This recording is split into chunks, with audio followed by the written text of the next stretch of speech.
Hi, sweeties. How are you doing? Welcome to Naya Sim, and thank you all so much for all the love and support. Hope you all are doing great. Hmm. You all already know how vital or how important a palm-colored woman's tears are. I mean, a palm-colored woman's tears is something you really do not joke with because, you are actually in danger. So this woman actually came out to talk about how her biracial sons that is dating actually almost got into trouble because the woman started yelling at him like in public. And then I am going to ask, what do you expect? He is, like the woman said, black, but biracial, right? What happened to dating people that look like you, right? Must you date? And now the mother is actually out on the internet, talking about how dangerous they could be. Like she doesn't know, or like it is new, or something that we've not heard. This is something Black women or Black people have been screaming for the longest time, and all that. From the onset of history, you all can go back and trace it. You definitely will find it.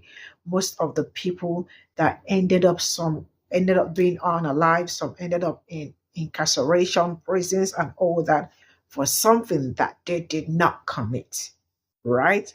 So, what do you expect? You expect because he is biracial and he is going to get a preferential treatment. No way. Let's get.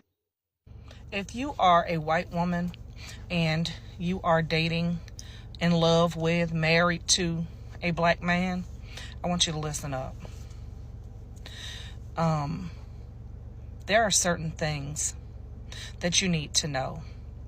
And I don't think this is spoke about enough. But the most dangerous thing in this world are the tears of a white woman. And if you truly love the black man that you are with, you need to know that you need to have his back and protect him at all costs, including protecting him from yourself. And what do I mean by that? My son was dating a white woman. My son is biracial.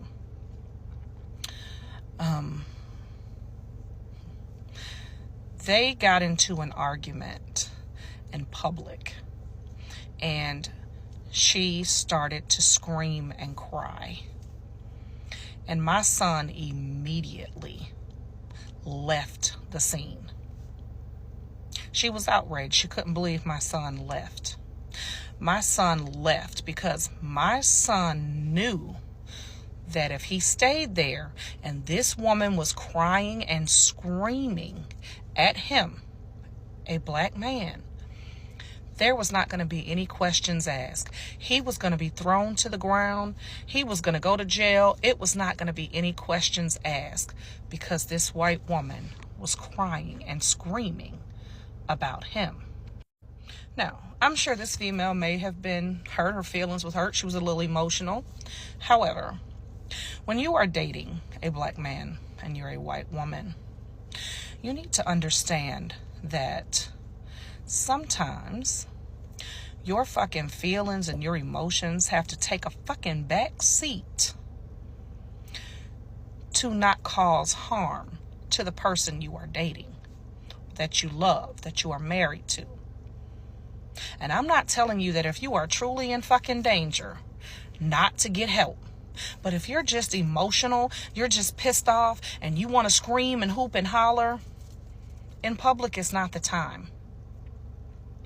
Because that can turn out very deadly for the black man that you claim to love so much, whether you realize it or not.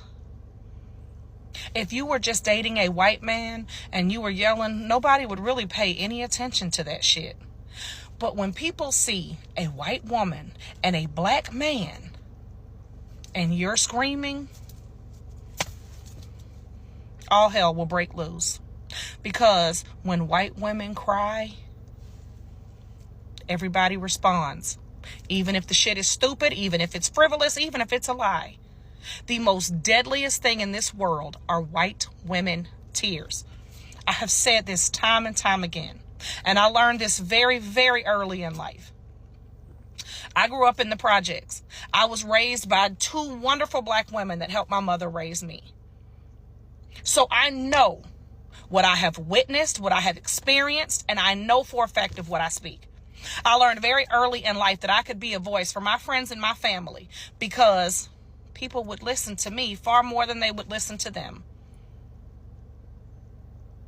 And if you listen to anything I have ever said to you on this app, if you are a white woman and you are dating a black man, you are in love with a black man, you are married to a black man, you need to know that you need to have his back and protect him at all costs, even if it is protecting him from you. Handle that shit at home if you are not in danger. Y'all remember in 2021 through 2023 when white mothers got on this app and dry begged for their white children to be allowed to get braids? And black women felt sympathy for these white children, sympathy that would not be afforded to their black children by those same white mothers, went crazy offering to do the braids for this white child, as if these white kids only had a couple months to live and this was their make-a-wish. They not only did the braids, they did them for free. And I'm ashamed to say that one of those children received their hair braiding in my city, Nashville, the same state where MLK died, the same state where the KKK was founded. Meanwhile, there are thousands of black little girls who can't get their hair done because their family can't afford it, or they just won't do it. These kids have to go to school. There is a very high chance that these children are being bullied in school. But instead of a little black girl posing with her new hair smiling, you chose to give those free braids and that smile to a white child. Y'all black people performed free labor for a white child. Might as well just breastfeed these little white children like our ancestors were forced to do. Because even taking the cultural appropriation out and the fact that this child does not need these braids, didn't you have to learn how to braid? Why Mammy can't practice on YouTube with her little pale, pasty hands? These white mothers got on TikTok and said, gosh, you won't believe this. My little white child wants braids so bad. She just thinks the little black girls with the braids are so beautiful. Now, why would she get on here and tell everybody that? She wasn't talking to everybody. She was talking to black women. And she didn't do it as some, oh, look, my daughter this. No, she did it because she knew that there was a whole fucking conversation around cultural appropriation and black women's hairstyles. She knew the little girl shouldn't be getting braids because she knew it was cultural appropriation. That's the only reason she got on here anyway. But the white woman manipulated y'all out of your culture. Here, you want some more? What's next? They're going to get on here and say, my child really wants to say nigger. And the black women in the comments, let her.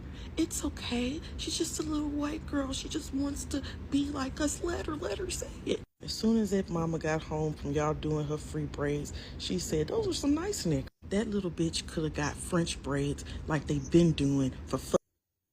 If there are no loud black women in the room that you're not in a radical space.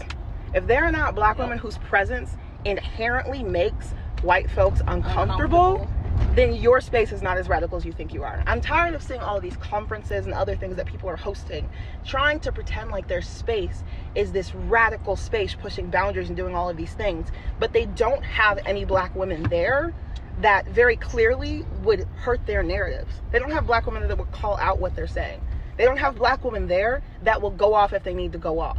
And that is a form of respectability that permeates all of these spaces. You can't just have black women that are the kind of black women that you want. Even if you're a black woman yourself, Polite kind. you don't need the polite kind by themselves. And this is coming from somebody who can sound very palatable to people.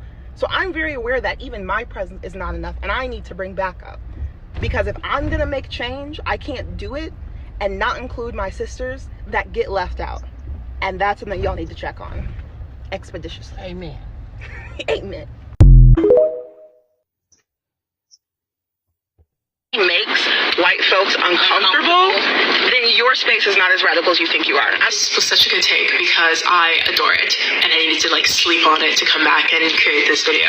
I see Black women as the amphibians of society in a way.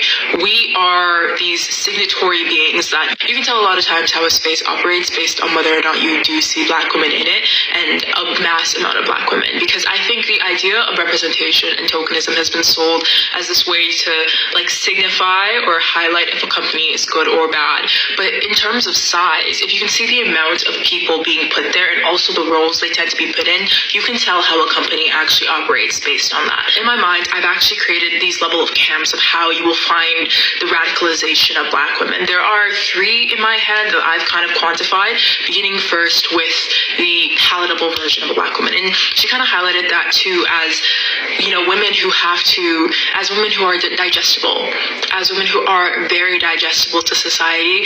I think I'm somebody who has fallen in this camp a lot, where my existence and my representation is usually viewed as the good kind.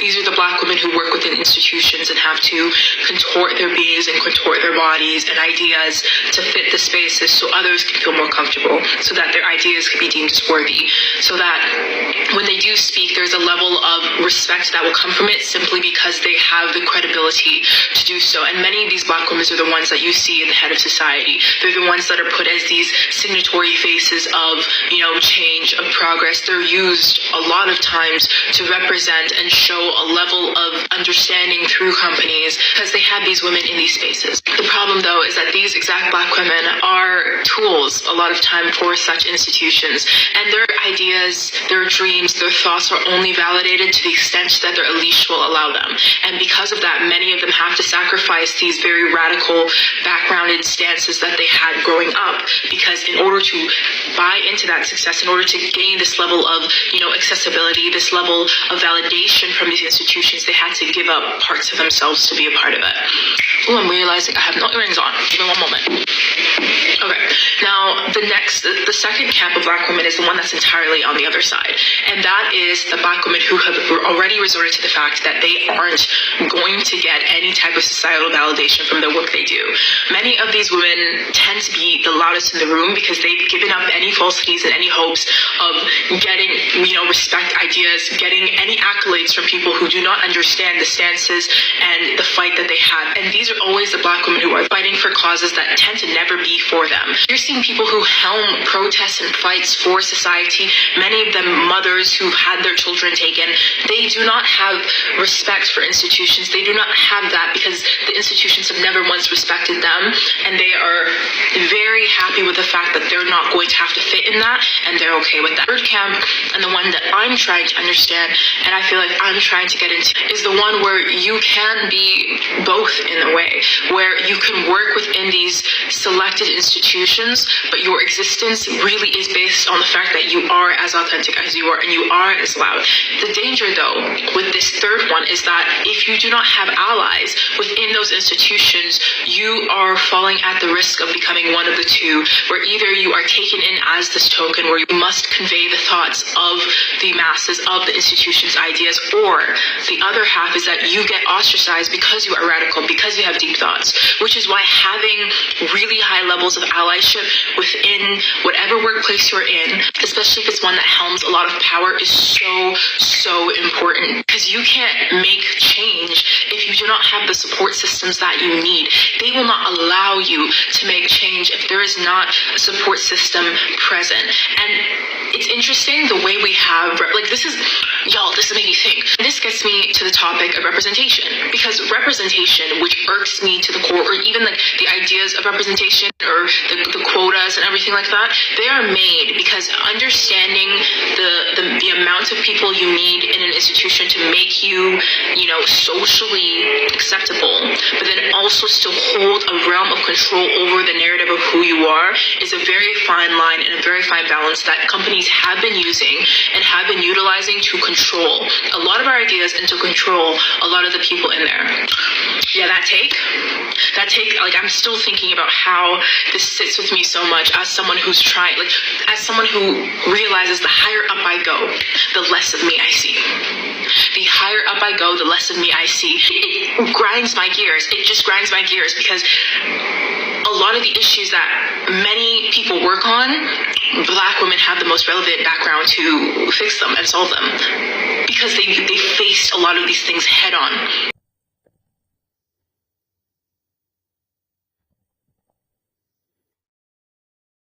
So this is all I got from the stitches, and the first woman that said she got a biracial son and how they started yelling out, like, on the street or something. The reality or the truth is that I absolutely will tell if I have if I have a son. I don't have yet. I don't have. But if I have someone that I know that is grown, that is someone like me, I absolutely will tell them or will advise them to really be wary or like never ever have confrontation, probably openly with it, because that will actually get you in trouble. Because if you look or check back from the history, you definitely will understand what I am saying. From the onset to this very moment, this is how so many people that look like me, especially my brothers, this was how they were in prison or how they were unalive and all that, probably because a palm colored rain and all that said something. Number one is that you all already know how some of them do not tell the truth. They definitely will look for a way to lie because their tears are usually very, very important. Like, a palm colored woman's tears are worth so many, someone that look like me lives, right? So I absolutely would tell you to avoid that. And like the other Black women said, that if you are in a room and you do not have a Black radical woman, trust me, you are on your own. And that is something that I can always speak out for, like, Black women and all that. They are always up and doing. They know when you blink, and they know what that blink means. When you scream, they know what that scream is. That is just something I love about them. They are so smart that even before you make a move, they absolutely will know what you are saying. Like shout out to Crystal Black. I love her content. She is always speaking it the way it is. She does not mind words. I absolutely love what she said. First of all, she started with example and then went in to tell you how even when they are dying, they will ask you, you all already know how they will manipulate it. That is the gaslighting. They will manipulate you into something or into saying something or into doing something and then turn back to say something. Like one day you definitely will wake up to say, this is my dying wish or something, like to use the N word. And some people, like you said, will still say, let her say it, things like that. I am sure you know where I'm coming from. See you all in my next video. Bye for now.